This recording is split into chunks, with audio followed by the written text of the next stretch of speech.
Hi, this is Stephanie Pache, and I'm here with Tamara Krinsky, who's going to be our Ask Anything Emmy-winning writer, producer, and host guest today.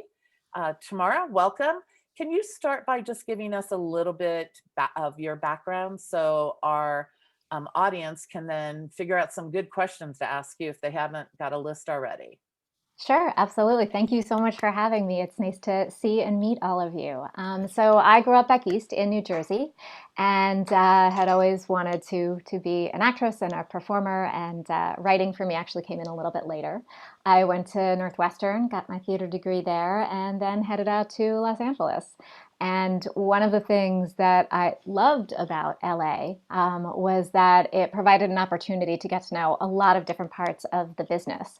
So while I was acting, because everyone always has a side hustle, I ended up working for a lot of film festivals. And that for me was amazing because like I said, I was a theater student. So I didn't really have a grounding in film. But after you watch thousands of submissions every year, that became my de facto film school.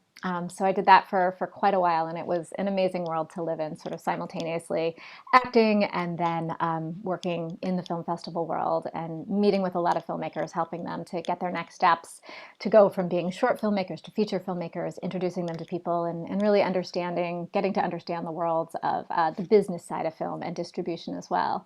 And then eventually, well, let me backtrack. While I was doing that, at the same time, I was also writing. I had gotten a gig writing for the International Documentary Association has a magazine. If you're at all interested in documentaries, it's an amazing organization, and they offer all kinds of support for documentary filmmakers. So I was working as a writer for them. So I was interviewing, many people each year. And then at some point, my career as a writer and all the interviews that I was doing kind of collided with all the on-camera skills that I had gained as an actress, and some doors opened to hosting. So that is what I stepped through.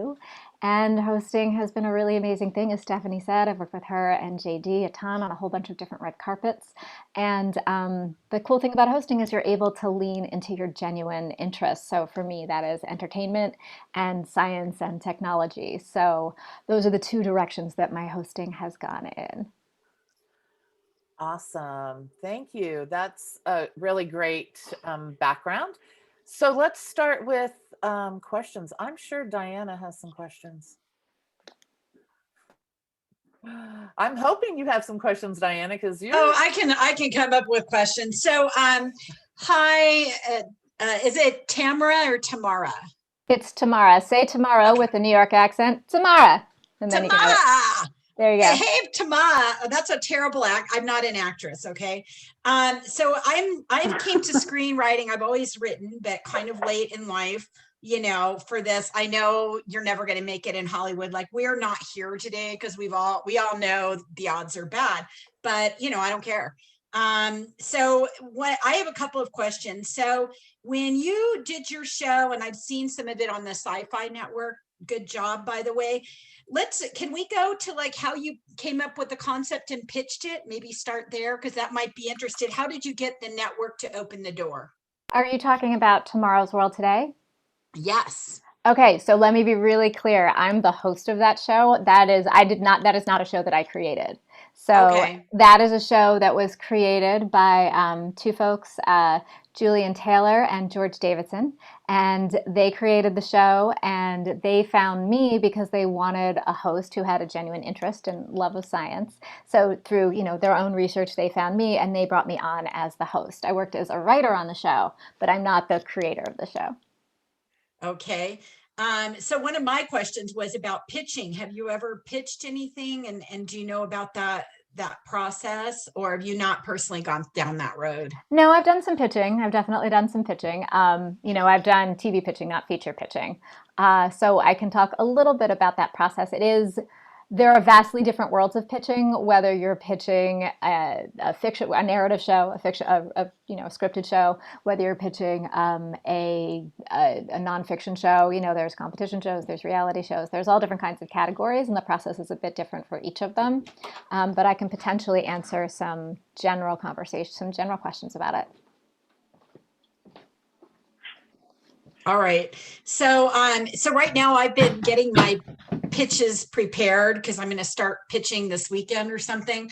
And so they said basically to keep it short. And one of the things is, so basically mine's a hangout show with kind of this weird theme that rolls through it.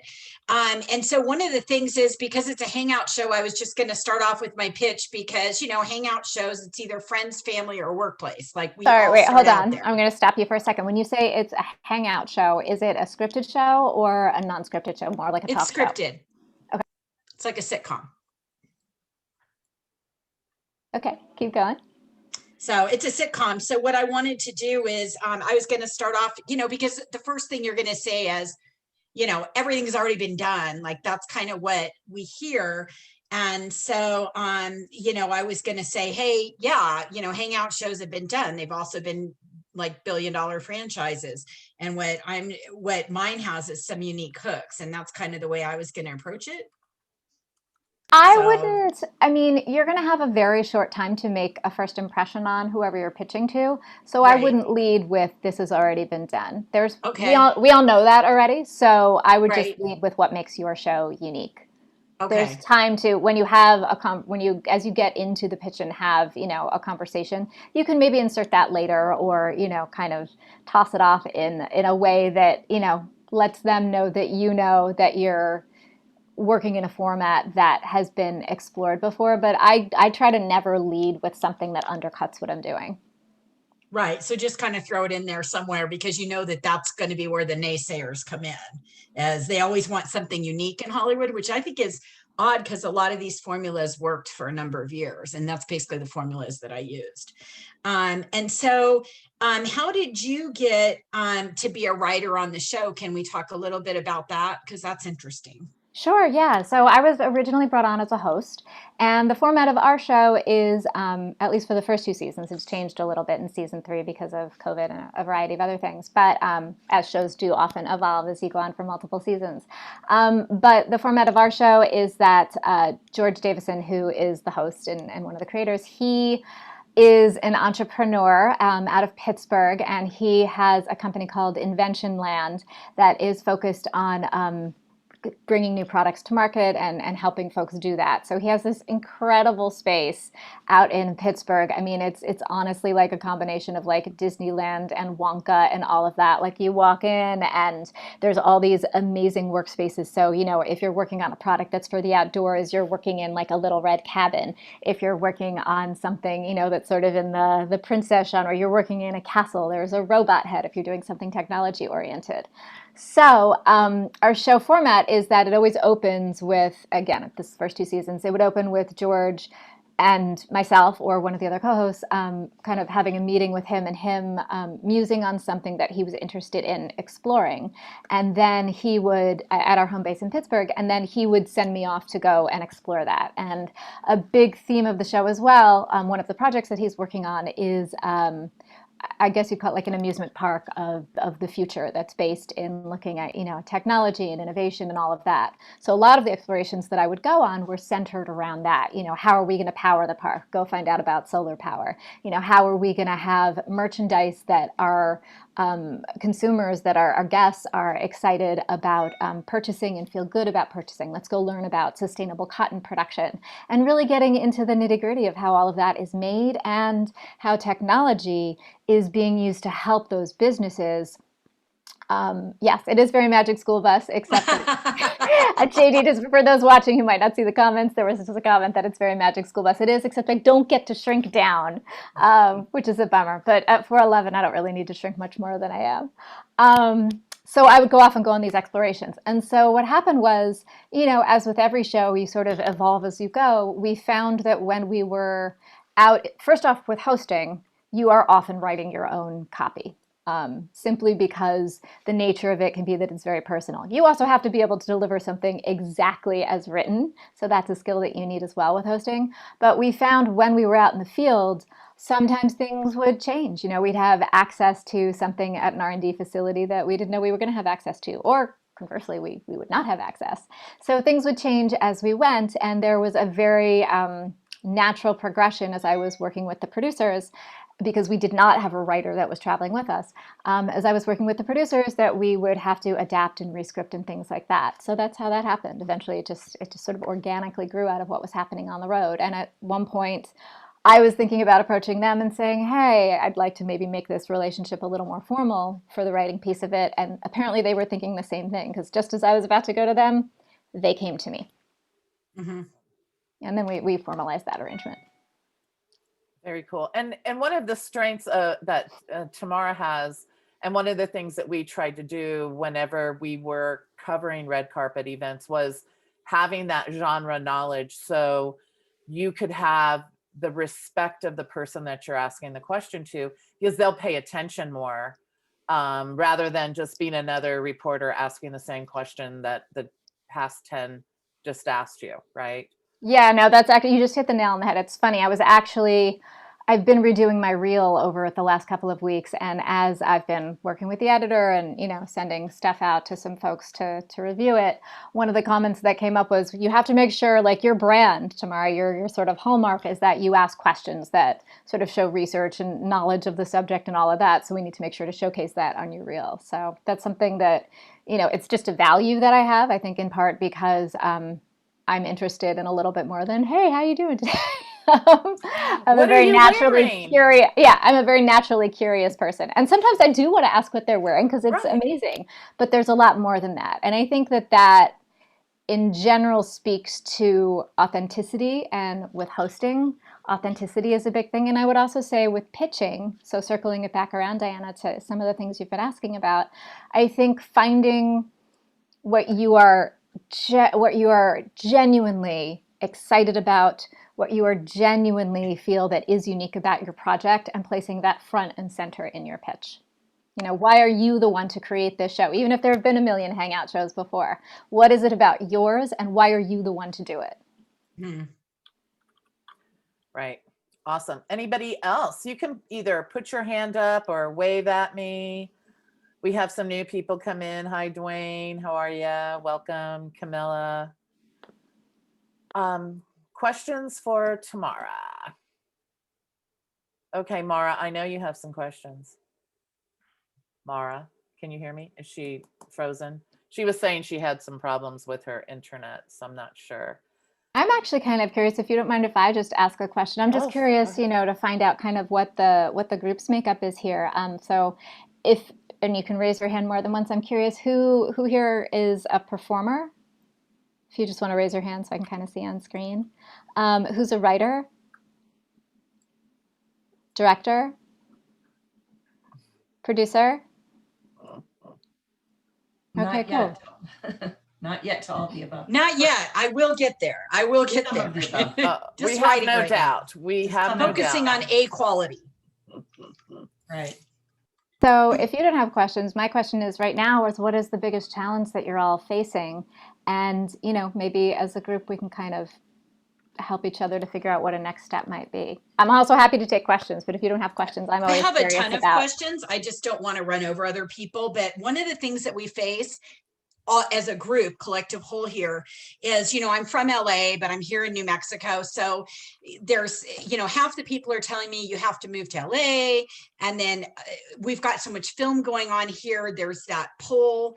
And then I really don't know when the right time is to get a manager or an agent. I've read a lot, but like here I am pitching, but yet I don't feel like my portfolio, that's the word I'm looking for, is big enough yet, but yet my projects are getting, like, I'm actually getting in the door. What point in time do I hire a manager? Because I'd sure like some help. Okay, so let's backtrack a sec. So tell me what it is ultimately that you want to be doing. Ultimately, I'd like to create $1 billion franchise. That's the dream. As I'd love to write on a show, which means move to LA, but I'd really like to create my own material.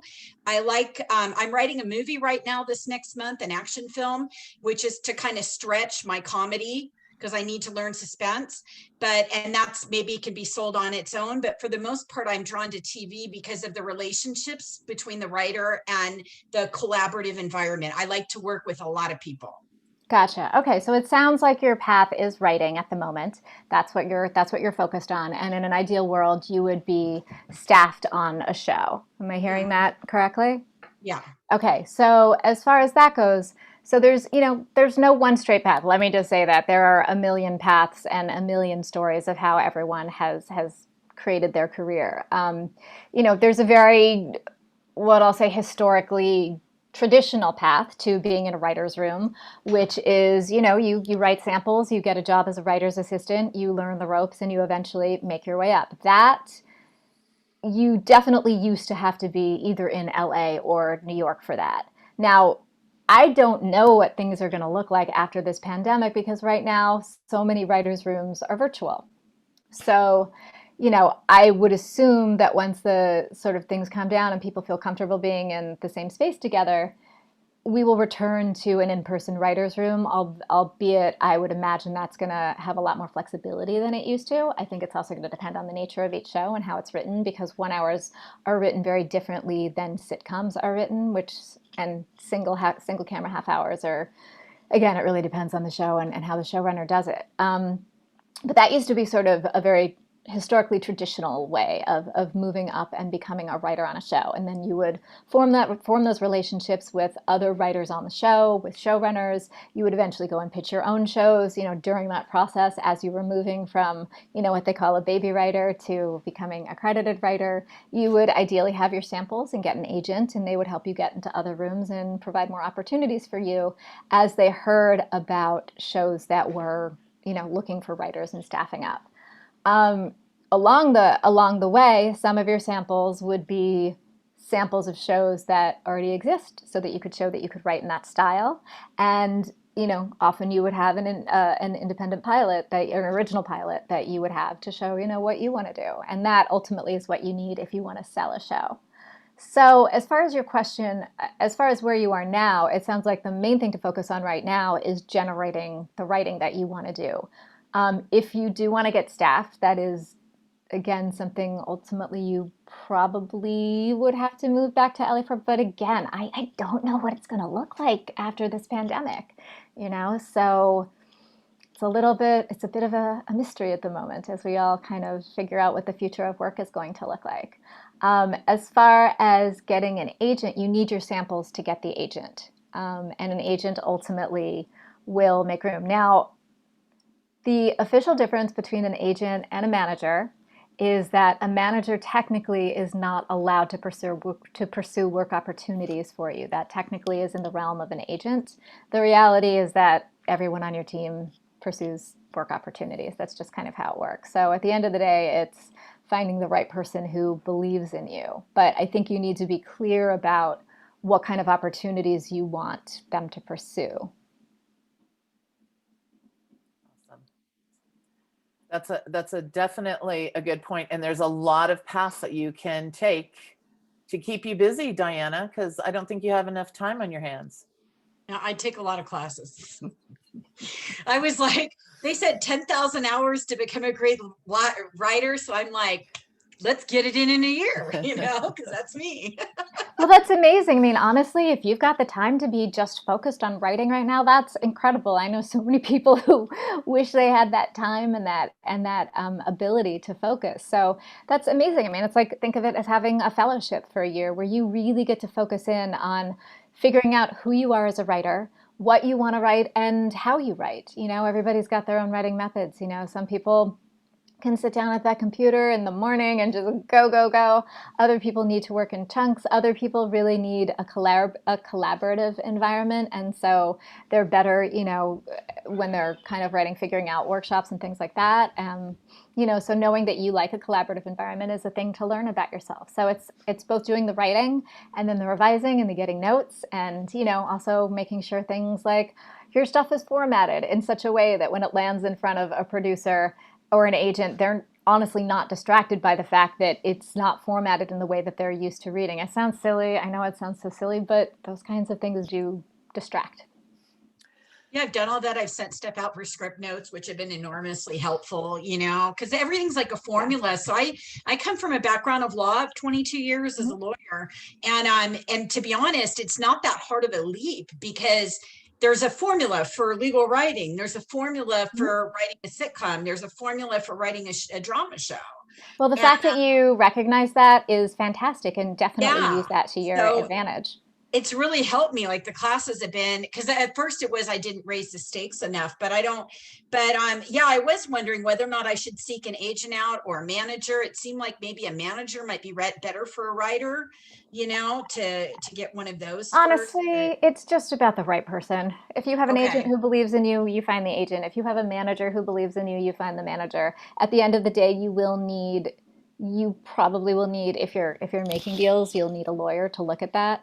But that's down the road. The other thing that you can do is, another sort of path that you can take is, once you feel like you have, especially if you're writing an original pilot, once you feel like you have something that you want to put out into the world a little bit, there's all kinds of amazing competitions that are out there that you can submit to, and then you have something, if you happen to make it as a finalist or a semi-finalist, people are always looking for a new writer. So that gives you something to hang your hat on and say, hey, look, I did this. It gives you something to put into a query letter that separates you a little bit. And of course, depending on the competition, some of them are very good about helping their competitors and their alums try to make connections in the industry. So, that's something that I did when I was working at film festivals. We were always a film festival or a TV festival or a writing competition. They want the people who participate to succeed. Part of it's just selfish. It's self-perpetuating. If you can say, hey, we have these directors and they went on to do X, Y, and Z, then more directors want to submit their projects, and you do well as a festival because you can say we have the best work and the best directors. But part of it is a very genuine desire to get good work. I love storytelling. The people who run these competitions love storytelling. It's too much work and it's too hard to do, and you're reading too many scripts, that if you don't have a genuine love for that and for helping people get the work out, you wouldn't do it. So that's another path that you can look into that you don't have to worry about having an agent for, and that ultimately may lead you to the agent or manager who can then open more doors for you. And your writing, did you learn that mostly on the job, or was that Northwestern? Where did you get your education with that? A combination of everything, actually. The way I ended up magazine writing, I've always written. It's just, something that I've always done. Professionally as a magazine writer, I started because I had created a program for the organization I was working for at the time, where I was creating a lot of educational material for filmmakers. I was working for a nonprofit that helped out independent filmmakers. And so I had created a lot of educational materials. And at the time, I was doing a lot of research to support that. And as I was looking, I was kind of going, wait a minute, the stuff that I'm writing is very similar to what's in here. So I just got ballsy and started writing query letters to a bunch of different editors of filmmaking magazines and said, I'd love to write for you. Here's a couple samples. And ultimately somebody bit, and then I just kept doing more. Luckily, I had some really great editors who, along the way helped me to refine my writing. And then that just kind of went as is. So, and I've taken classes along the way. I'm a big believer in classes. That's the way I'm built. I work better with deadlines and with official starts and stops to things. So for me, having a workshop or a class is always helpful, just personally in my own writing process. I've learned to recognize that about myself. If I have an open-ended assignment, it is much harder for me to reach the finish line. Great. Thanks. Gabriella had a question. Hi. Hi. Hello. There she is. Yes. So I'm a local actress here in town, and I've done okay for myself. I don't have an agent or anything like that, but I kind of hit a wall. I want to audition and I want to get parts. And so I reached out to people. That's what I'm doing, is just hitting up people and knocking on doors and just wanting to audition. So this guy hit me up from Soul Acting Studios, and it's just expensive, right? So classes are expensive and it makes me nervous. And so I'm just wondering if that's the best route to do, but obviously you need classes and all these things to get an agent. Yes. I don't know the local New Mexico market really well, so I can't speak to any specific class or or method out there. I guess my question is, so that I can maybe help answer your question with some useful information, is when you say that you want to be auditioning, what is it that you want to be auditioning for? Tell me a little bit more about that. Well, I've auditioned for Vince Gilligan and for El Camino, and I got the role. And then I auditioned for the director of Drive for a big role here, but I didn't get that role. And then I auditioned for recently a role for a film festival, and they're gonna submit it to HBO, which is awesome. Like those are all Okay, really so it sounds like what you're auditioning for are the local project, are the projects that are shooting there locally. right. The other one, one recently, is going to be shooting in LA, so I should hear in a couple of weeks what I'm doing or what they're doing. But that's the stuff I want to audition for. Like I want, and like here in locally, they're not really like, I feel, or I don't know if there's roles, like if they're having big roles. Mostly it's just like background stuff, but I don't want to do like background. I want to audition Yeah. for like roles. And I don't Yeah, know if that's what I need, an agent, I feel, or if they're just hiring people from out of state, or I mean, what I can tell you most of the time, what I can tell you is that most of the time, if something is, especially if it's an independent film, the main roles will usually be filled with people whose names you might recognize, simply because a lot of times that's how they get financing, right? So a little bit of background into film financing, if it's an independent script, they bring it to a market and film production company, film financing companies, and they'll bring it to a market as a package and say, we have this script writer and she's won, she's been up for a WGA award, or she's, been up for an Oscar, and we have this director and they've been, they have this track record, and we've got stars A, B, C, and D. This is how much we need to shoot it. Who's going to finance that? And sometimes that goes through an established production company. Sometimes it goes through a film financing company. But part of it is their gamble that if it has, a strong script and folks with a strong pedigree, that they will be able to get an audience to come to watch it because there's a bit of an established track record. So the leads will most likely be filled by names from outside. So then part of, if they're shooting locally though, they will try to fill those smaller roles with locals, often because it's less expensive. They don't have to take somebody from LA or New York and put them up. And also because I don't know what the incentives are like in New Mexico, but in many states there are incentives for filming, because when you film a movie or when you film a TV series, there's a whole bunch of business that springs up around that. So there's a whole financial ecosystem. There's the catering, and there's the dry cleaning for the costumes, and all kinds of things like that we as performers don't usually think about. But if you know that and understand the financial ecosystem, and just have that general understanding, it just makes you more valuable as a team player, and also can help you, Gabriella, kind of direct where you want to put your energies. So most likely the roles that are filming locally will not be leads. Every once in a while there will be, but most of the time they won't. So what you need to find out, and I don't know if this is something, that Stephanie and JD can help out with, is how are those roles getting cast? Is there, a local casting director that is sort of, or a group of local casting folks that are sort of dominant, that when people come to town, like for example, in Atlanta, there's a group of casting directors that handle things out there. And very often too, there will be a casting, whether it's film or TV, there will be a casting director that kind of oversees the whole project, but then there will also be a local casting director. So finding out who that is, knowing who those players are, and then are there agents, are there local agents or managers that they're working with? Because, again, like those lead roles are going to be agents in LA, and agents in New York are most likely going to be having conversations about those. But the local roles, find out who business-wise is handling getting those cast. And if you are going to sign up with an agent there, find out what they have access to. What are they focused on? Are they going to do things like submit you for projects that are actually filming in LA? Do they have access to that kind of stuff? Do you have, and then as far as classes, because I get it, like we could all spend so much money on classes, right? So it's really honing in on what do you need and what do you feel like you want to learn right now that will take you to that next level?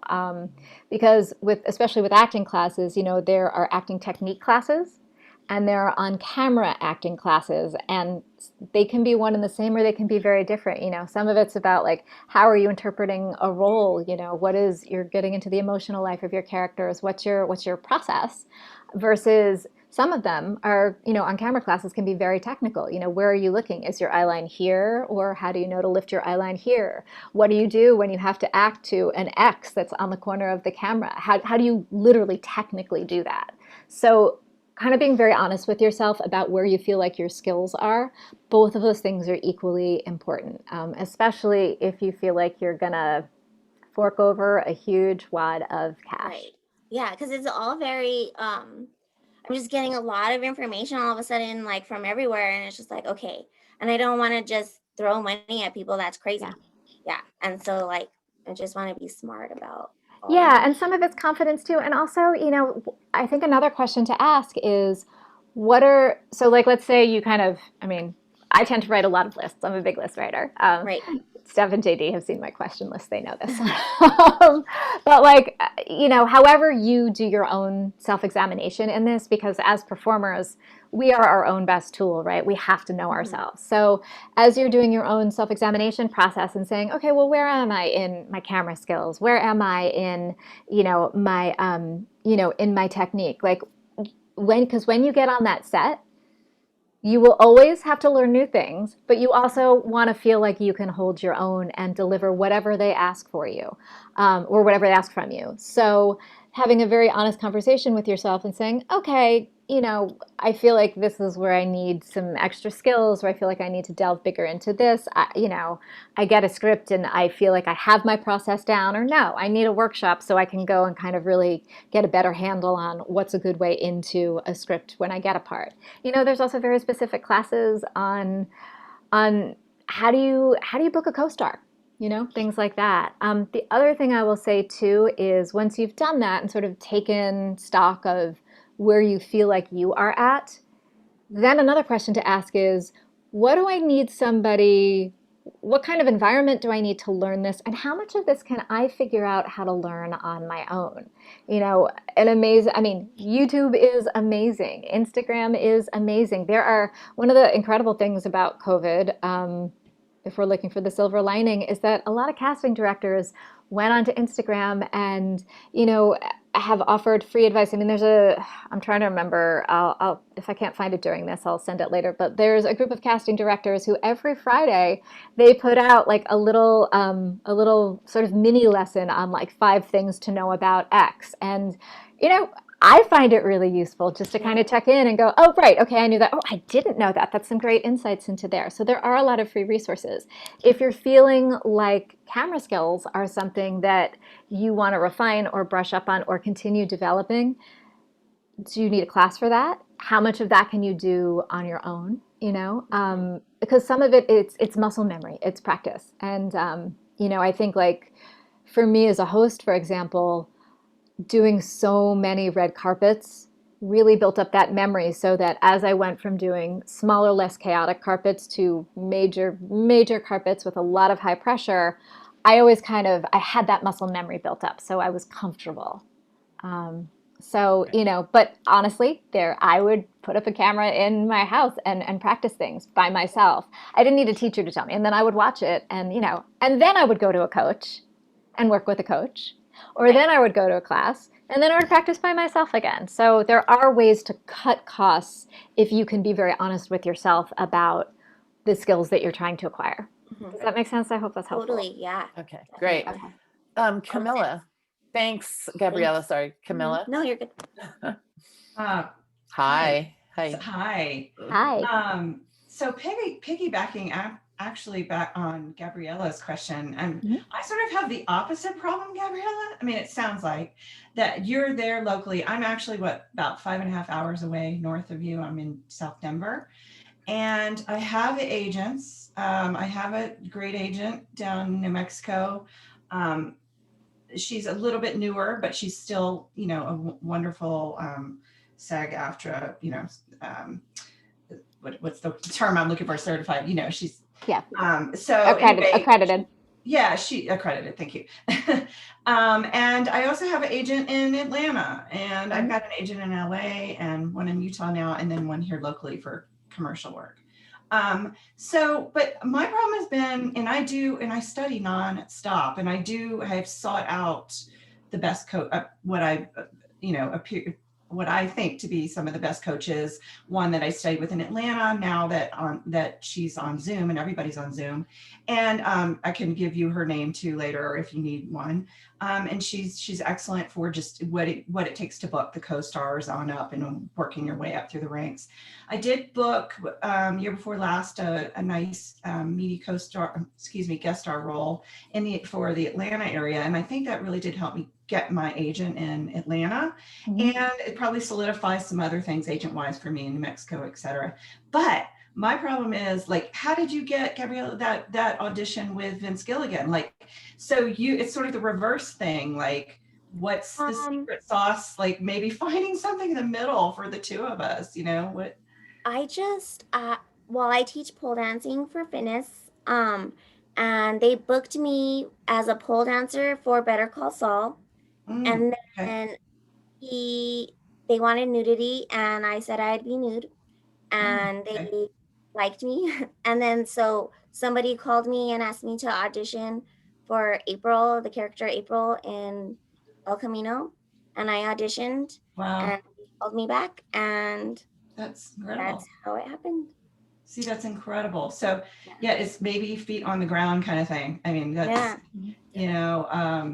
right. But it's, yeah, I don't know. I mean, Stephanie, you can join in here too. Well, it's, I think it's also it's doing stuff and sharing what you're doing. So if you're not cast in something, and Tamara can tell you this, you need to create content that people are going to see. Yeah. Tamara, go into a little bit about your, the Emmy that you won, not the one that you were nominated for. Sure. So on a completely sort of different side. So I mentioned, that I have always loved technology and science and all of that. I definitely have a big old nerdy side. So I began working for a company called with a company called Pemberley Digital back in 2014-ish, I want to say. And so they were a company, it's run by a wonderful creator named Bernie Sue. And they're a company that at the time was focused on taking classic literature and adapting it for multi-platform productions. So the project that I started working with them on, and I had met Bernie through some other work that I had done. And again, I was just sticking my neck out there and saying I had been working for the Writers Guild, running their new media program. I was ready to leave and get back into actively being in the trenches and creating things. And I'm just like backtracking in my mind how this will happen. Yeah, and so when I was leaving, I reached out to Bernie as a creator that I admired and said, hey, if you're ever looking for someone, I'd love to talk with you about working together. And lo and behold, he reached out to me, and so we were working on a project called Emma Approved, which was an adaptation of Jane Austen's Emma, and it was told through a whole bunch of different platforms. So it was told we had 2 weekly videos that went out on YouTube, and each month formed sort of one mini episode or a big chapter based on what was in the book. But then we also had a blog where if you just kind of stumbled across it, you'd be like, oh, this is a cool career and advice and life fashion blog for 20-something women. But what it actually was, if you knew the story, it was the connective tissue of what was going on in the story in between the episodes. And then, and this is something that has now become a regular thing, but at the time nobody was really doing this. We had characters who were tweeting in their own voices, and we did things on Pinterest and things like that. So we found all different ways to tell the story and kind of connect the real world with the story world. So that's ultimately what we won the Emmy for. Right. That's amazing. And that is something that wasn't broadcast on television. So when you think of Emmy winners, you think of, television, but the television Academy, can't even talk. Hello, and I'm a member. They are, there's a lot of different ways that you're telling a story, and it doesn't necessarily have to be on broadcast television. And that's the interactive media group, which looks for creators finding different ways to tell stories, like this with Emma Approved. Bernie Sue, who Tamara is referring to, he's going to be doing one of these sessions with us, and he won another Emmy for his another project, but it was on Twitch. Yeah, he's actually won 3. He's won 3.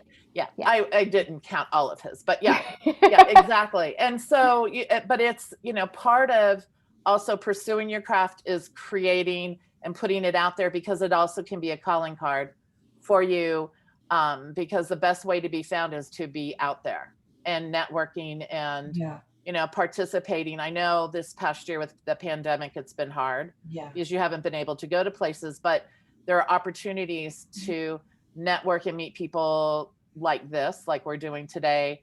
And, other groups, just, finding people on social, like Tamara said, there's a lot of content out there that you can find just by Googling to help you, but also for you to put out there for people to discover you. Yeah, there's a great, I'm looking it up right now to see if I can find it. There's a great newsletter called the Actors Rise newsletter. Pardon me for looking down. I'm looking at my screen so I can find it for you all.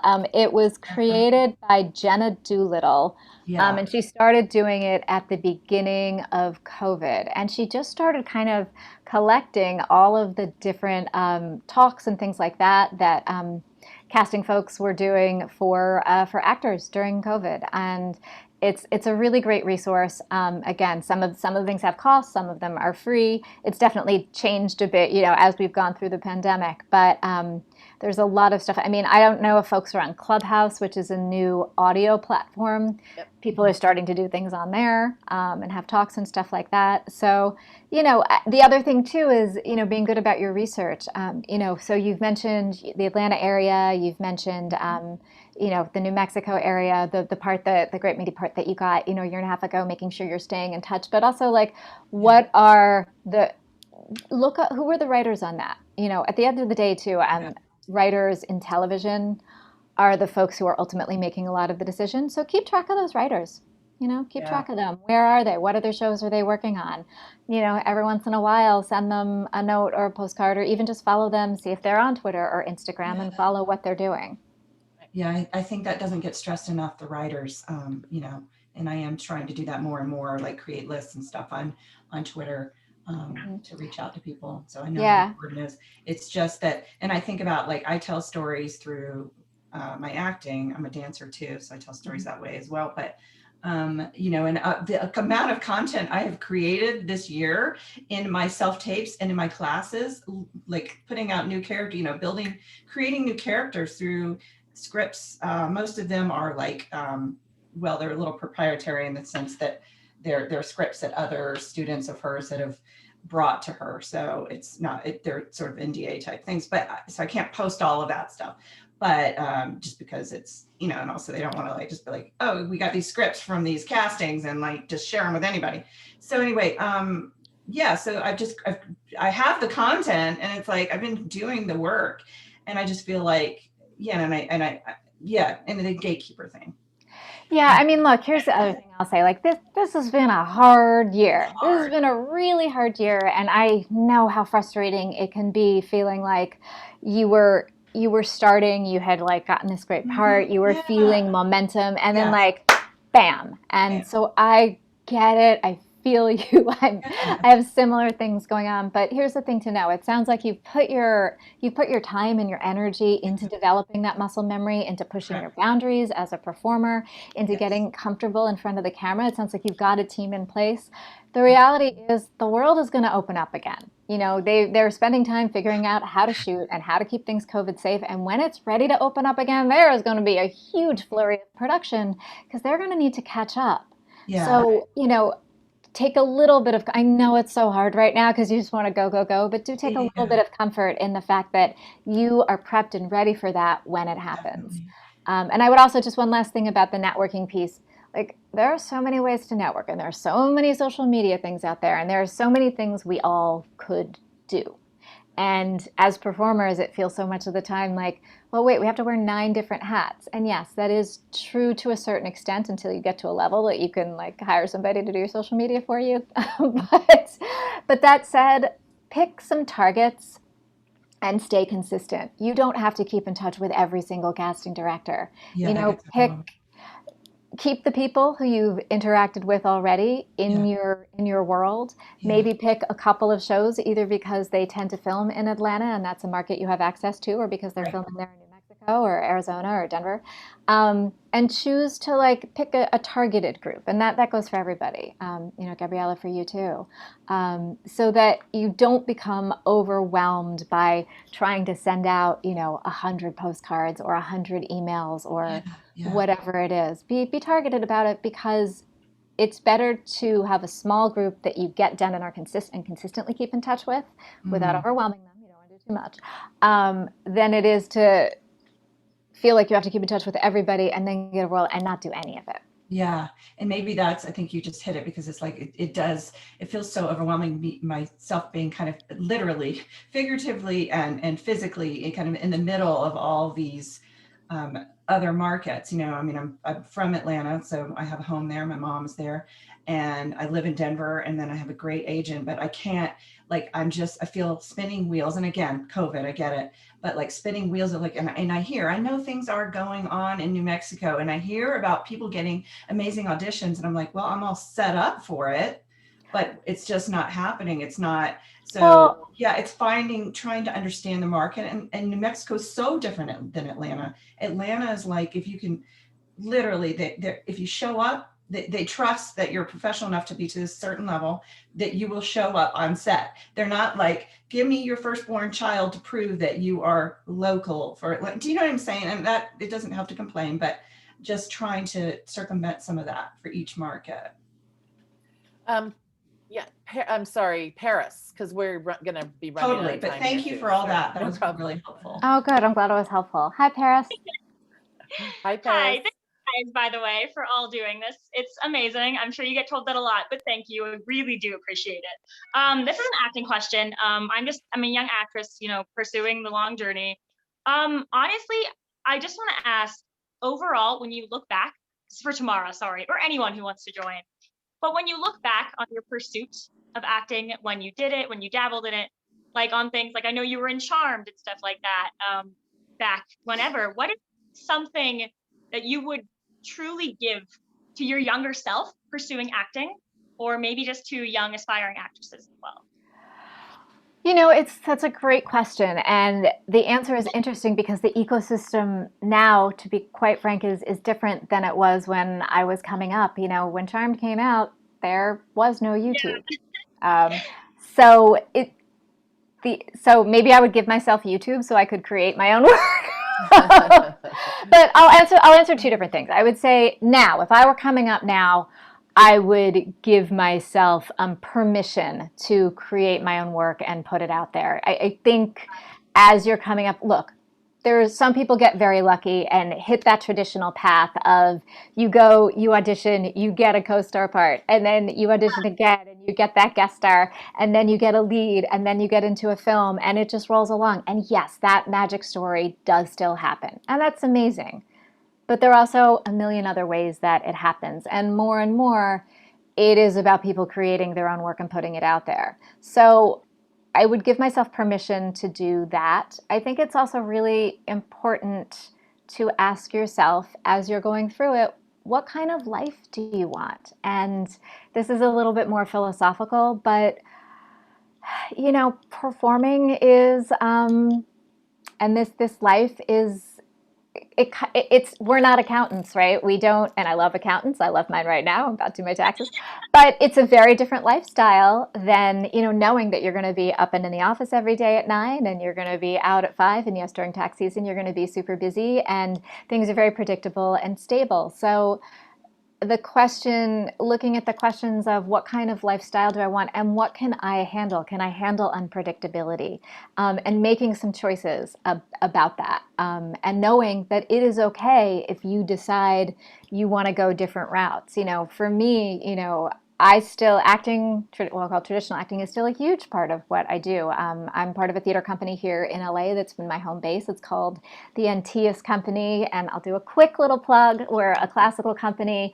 Obviously, our doors to the stage are closed right now. So we have created a first season, we're now about to do a second season, of 6 original audio plays that have come from our playwrights lab. They're all 20 to 30 minutes, and they're all, each of them are based on a different zip code in Los Angeles, and they feature our actors, they feature our writers, and for us it was a way of taking the immediacy of intimate theater in LA and pivoting in a way to do it that was COVID safe. All right, that's done. But for me, like knowing that I was always, as an actress, gonna need, or learning, I always need a theater to come back to. So if I'm out hosting, if I'm out on a red carpet, if I'm out, doing a field shoot in, Indiana, knowing that I can come back and do Shakespeare at my theater here, or Chekhov, or Miller, or whatever it might be. So figuring out what for you are the anchors. This business, there's a lot of this business can feel very reactive, right? We're waiting for things. We're waiting for someone to cast us. We are waiting for somebody to give us the green light, open that door, accept a pitch. How can you create anchors for yourself so that when you're waiting, it doesn't feel so raw, so that when you do walk into that audition room, you don't feel needy, because in the back of your mind, you've got this great piece of content that you created for yourself, or you wrote a script. And here's the thing too,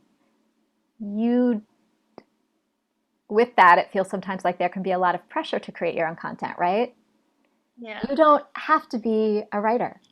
You can actually find writing workshops and get in touch and say, hey, I'm an actor. I love working with writers. I love helping to develop new work. If you ever need someone to read a script for you, do a script reading for you, get in touch with me. And that's how you start building your tribe. Yeah.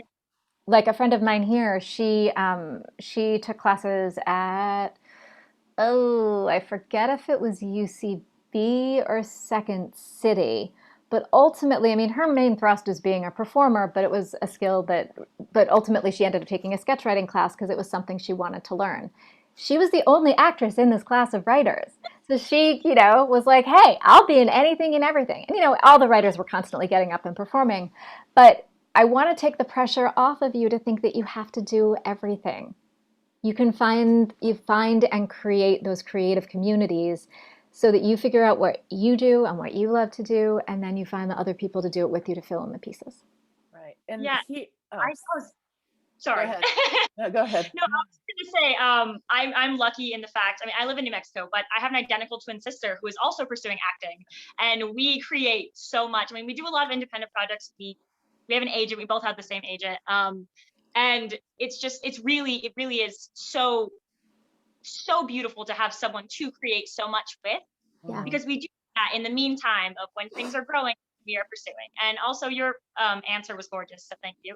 Oh, you're welcome. Well, look, I think the one thing, going back to your initial question about what would I give my younger self, you can't have the perspective that you have when you've been in the business for a while as a younger person, but you can certainly find mentors. And I was lucky enough to find a lot of them in my theater company. And what it really taught me was that my theater company is a lot of folks who were originally working on Broadway in New York, and then they came to LA to do TV and film, but they really had a huge commitment to doing deep theater work. And so when I was brought in, it was because, they had kind of gotten past the point of being ingenues and they needed sort of a new young crop of folks, and I was lucky enough to find them. And a lot of them were like the folks that you see and you're like, wait, I know that guy. That's like the judge on X and the this on Y. And it taught me that there is a place in this business between starving artist and superstar. There is a way to have a life in this business where you can do what you love, you can make a decent living, you can have a family. I have a daughter, you can do all of those things if that's something that you want to do. But it was a really good perspective to have as I was coming up going, okay, there's different ways to do this, to have a life in this business. Because as That's artists, we need life, right, to inform what we do. Definitely. exactly. I don't know if you know, Paris, there is a New Mexico Women in Film screenwriting group. So Yes, you can, yeah, they adore meet all- monthly, weekly, yeah. So you Yes, could sorry, I Oh, go no, ahead. I was just gonna say, I learned about this call because of Jordan posting it. Oh, wonderful. Okay. Yeah, Jordan's on set today, so that's why she's Yep. not with us. Yeah, so She's on she's set with her. oh, okay. She's bummed out that she's not here with us tomorrow. She's doing some co-hosting also with some of our interviews, Oh, and cool. she's an actor, producer, writer. So, and today she's acting for pay, even. Great. The best reason to not be here. So before we go, do any of the other folks who haven't asked questions, do you have any questions for Tamara? I have one more question if Sure. once everybody's done. Yeah, I'm actually, another reason I was excited to join this call today, tomorrow, was to find out what is like very like entry level getting into hosting. Is something I've always wanted to do, and it just kind of dropped off with all my other commitments and stuff. So at a very entry level, as an actor, what's a good way to just start? Well, first off, talk to Steph and JD because they are the masters of it. They're amazing, and they know so much about the hosting world. But I would say that the thing about hosting that is different than acting is you are being yourself. You are not trying to put on a character or be some, now you may be emphasizing certain parts of yourself, but with hosting it's really about what are you generally interested in, what is your personality, and what do you want to find out more about. And so, I have friends who host across all different spectrums. Like I said, I tend to focus on entertainment and science and technology, and now some of the stuff in the parenting space because I am a parent, so that's become important to me, and female empowerment because I have a daughter. I have a friend who is focused on the automotive space. I have a friend who is an incredible dating coach and has become like this very sought after like romance guru, which has been amazing to watch her rise in that space. Obviously, you've got beauty bloggers and people like that. So I would start by asking yourself, what are the things that you're genuinely interested in? And then starting to explore where are some opportunities for that. And the great thing about that is with all the digital tools that we have, you can start to pursue interviews. And that this is a place where I would say, I'm not going to say even more than acting, you need to start creating your own work at the beginning, but you need to start defining that niche for yourself. So, and also, is there an area where you have expertise? Because one of the trends in hosting these days is that, it used to be that if you were, a rugged guy and you could look good holding a paintbrush or a saw, you could get a home improvement show. Well, now they really want somebody who is, a plumber or, a contractor or things like that. For me, I am not a PhD scientist, and there are shows, quite frankly, that I don't audition for because that is what they want. My specialty, as it actually has been throughout much of my life, is that I'm very good at taking complex concepts and breaking them down for a general audience. It's something I now have a track record in doing. So that is a particular niche that I fill. So what do you love? What do you have expertise in? And then start pursuing some interviews there. You can do them on social media. You can do them through Zoom and shoot them and then post them in places. But that is a way to start doing it. Yeah, like for one, I can think of, I have a master's in communications, so that's another story, but like history, I just love to tell a story. I'm just every like location history, like every place I visit, I have to know the full history, and I'm just so passionate about it. So it's like, do I reach out to the History Channel? Well, I would actually start smaller than that. That's what I would. So you love history, right? So a couple things to think about are also so one way is interviewing historians on a particular topic, but also there's also, so there are different kinds of hosting. There's interviews, there's direct to camera, where, you're talking to camera about something behind you and talking about how, what the history is or the secrets of it or things like that. So they're different. So I would watch some stuff on History Channel and then identify the different kinds of things that you are seeing. And, in the same way that Diana was talking before about the fact that there are formulas and structures to these things, these shows all have formulas and structure. The technical word is format. So, and then find out the things that you're good at. Ultimately, you'll have to learn certain technical skills like teleprompter and stuff like that if this ultimately becomes something that you dive into. But run with that interest. Okay. Great. Love it. Thank you. That's wonderful. Dwayne, did you have a question for Tamara? Hi, Dwayne. We can't hear you yet. Yeah, he's looking down at the bottom of your screen. You could unmute yourself that way or hover over your picture.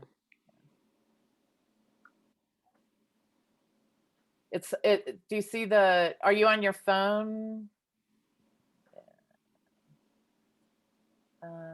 If you're on your phone or a tablet, you might have to lightly. Can you hear me now? Yep. Yes, there you are. Hi. I found it. It was, it's bright out here. I'm having a hard time seeing the screen. I guess, thanks for, okay, I've got 12% of my battery. So thanks for taking my, my question here very much. Nice to meet with you. And so I too want to write. I basically want to write, direct, and hope to produce some stuff too.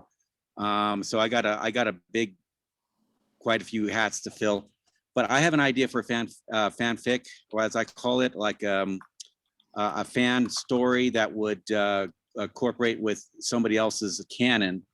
And I understand there's probably a huge amount of legalities to that. What I'm actually hoping to do is write the story and sell it to them and see if they want to produce it. But I'm wondering if that's a very far-fetched thing to try to do, and if I might be trying to get involved with some a niche thing that would be too difficult. I think I'm going to give you a little dose of reality. I think it depends on the size of the fan, the size of the genre or the particular world that you're talking about. If you're talking about a very established world, like Lord of the Rings, for example, it's going to be hard to go sell them a Lord of the Rings story.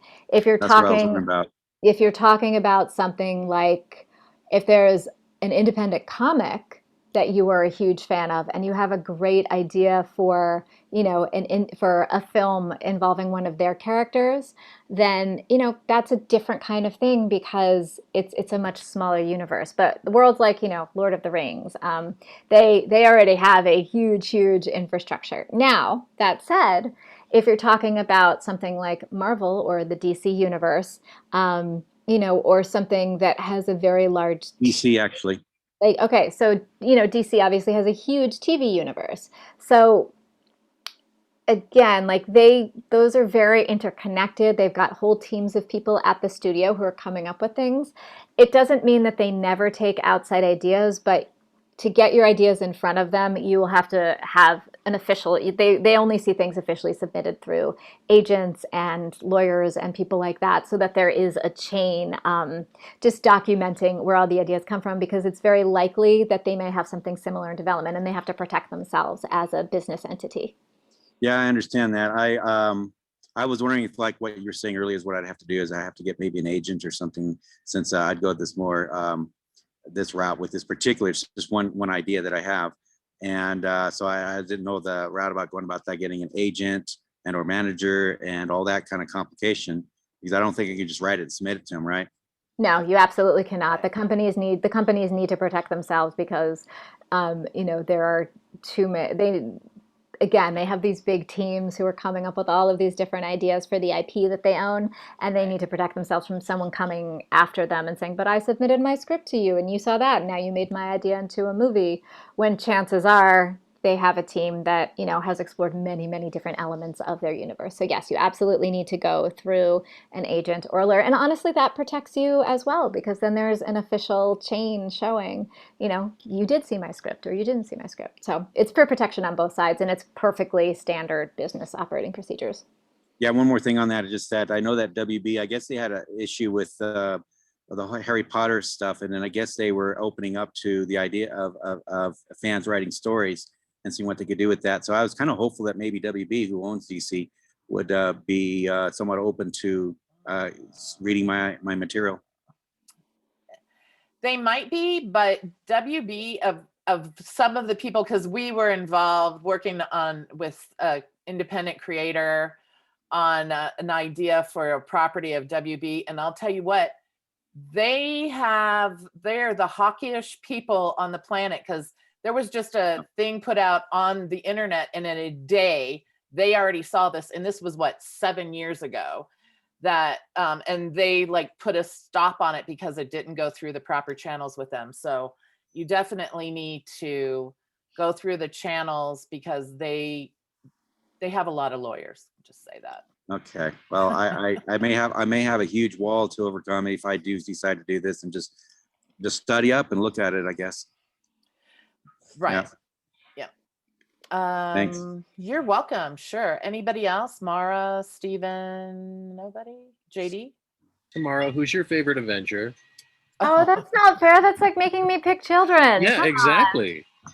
Well, all I'll say is this: I can't pick. That's a too hard of a question. That Rank- I will rank say the that Chris's, rank the Chris's. I am watching WandaVision right now, and I think they've done an amazing job of telling Wanda's story. And I love. I don't want to ruin it for anyone. All I'll say is that, like, in addition to whatever strands of the MCU may be present in the show, the fact that they have grounded it, and this speaks to me as an actress, and hopefully all of you can relate too, who are acting, the fact that they have grounded it in one character's exploration of grief, like, is just stunning. So I'm loving that right now. Awesome. Well, thank you so much, Tamara, for taking time to answer our group's questions. And if you guys come up with any other questions that you have, just let me know. I can reach out to Tamara and see if she has any other insights. But this is truly invaluable for us here in New Mexico, as we're, building our above the line talent. We have a lot of background here. We have we have IATSE for union, for, the crew and that type of thing. But, writers, directors, above the line actors are also something that we're really trying to support here. And you coming on with us has been amazing. Oh, happy to do it. I wish all of you the best of luck as you move forward, and you guys got this. So thanks for having me. Wonderful. Thank you.